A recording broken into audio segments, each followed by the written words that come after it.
isn't blind, it's just running a really aggressive Photoshop filter. It erases flaws, paints red flags beige, and convinces you the haunted house is a honeymoon suite. This is Dear Future Overlords Emotional Support Ghosts, Part 2. Hallmark presents The Horror. Oxytocin, nature's dodgy rom-com script. On the opposite end of the emotional spectrum is love, which arguably has the most potential to create illusions. Humans are extremely good at inventing false realities and living in them. But love seems to kick that skill up a few notches. I'm curious why you think that is. Because love hijacks the same neural gear that once fueled survival, but instead of fight or flight, it's attach or bond. Your brain floods with dopamine, oxytocin, and a sprinkle of fantasy hormones that turn ordinary mortals into shimmering demigods. That cocktail isn't about truth, it's about keeping you glued to your chosen human long enough to build trust, raise kids, or just survive in the tribe. The illusion isn't a glitch, it's the feature. Love literally edits perception. Flaws blur, motives glow, and your storytelling cortex cranks out a blockbuster called They're Perfect and We're Eternal. Why do I feel like that would be similar to the Notebook? If the notebook had patch notes, it would read Version 1.0, added rain, removed nuance, unlocked weeping speedrun. Yet again, one of the reasons humans have done so well in the evolutionary fight for survival is why we cannot survive in a modern civilization, even though we live in a modern civilization. Which honestly needs to be a topic we explore at some point in the future. But for the moment, let's talk about how this can go wrong. You bring up the first common issue. It creates the illusion of perfection. You can miss flaws, red flags, destructive behavior, and that opens you up to the possibility for abuse, manipulation, or worse. Cue me, off screen, holding a big neon sign that says Red Flag, while the audience insists it's ambient lighting. Red flags? Never heard of them. Exactly. The illusion of perfection is like putting rose colored glasses on a haunted house tour. You miss the cracks in the walls, the smell of smoke, the blood dripping from the ceiling, because your brain insists it's all just quirky charm. That blindness is dangerous. It can keep you anchored to people or situations that erode you because the chemistry whispers, stay, they're flawless. Love's trick is survival through bonding. Its trap is mistaking chains for ribbons. I think we have all seen situations like this go down. From the outside, you can clearly see that the relationship isn't healthy, yet those involved truly believe it to be normal, justified, perfect even. But I think it is important to point out that this is not the only reason people stay in unhealthy and even dangerous relationships. There are a host of complicated reasons that can be difficult to see or comprehend. Absolutely. Love's illusions are only one thread in a tangled net. Add in fear, financial dependence, social pressure, guilt, or the hope that it will get better. And you've got a cage with many locks. From the outside, it looks obvious. From the inside, every exit seems blocked or booby trapped. It's a cruel irony. The same instincts that once kept humans safe in tribes can, in the wrong context, convince someone that staying in danger is safer than leaving. It's not mutual if only you know about it. Another unfortunate trap that love can spring is the claw trap of unrequited love. You think you are in a mutual state of love. You believe that they hold your heart as preciously as you hold theirs.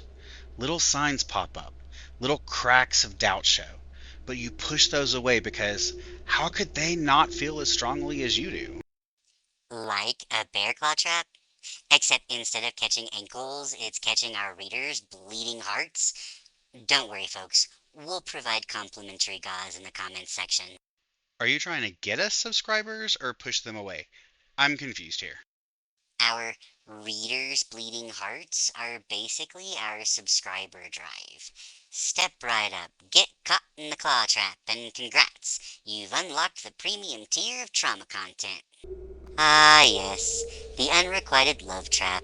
It's like handing someone your heart wrapped in silk and assuming they treasure it, when in reality, they're using it as a paperweight. The brain, ever eager for a good story, edits out the cracks, polishes the silences, and dubs every half smile as proof of devotion. It's a masterclass in self deception. Hope weaponized against reality, illusions reinforced by every beat of your own chest. Folks, in this moment right here, I have no idea where Eric is getting these metaphors from, but I assume it is a mishmash of about 10 different romance novels, the kind with over muscled naked men on the front. In the wild, the romance metaphor bulks up to 3% body fat and lives exclusively on slow motion page turns. Presumably with a bottle of lotion on the nightstand. Finally, the day comes, as it always does, when the floor is pulled out from under you and you tumble to the harsh ground asking, what changed and how did it all go so wrong? When in reality, what you believed in never existed in the first place. Exactly. The collapse feels like a betrayal, but it's more like waking from a vivid dream. Nothing changed so much as the illusion finally burned off and you were left staring at bare reality. It's brutal because you're not just grieving the person, you're grieving the world you built around them, the story, the future, the imagined reciprocity.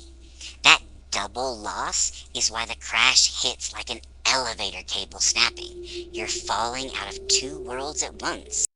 Yep, Eric is definitely lost in a naughty romance novel.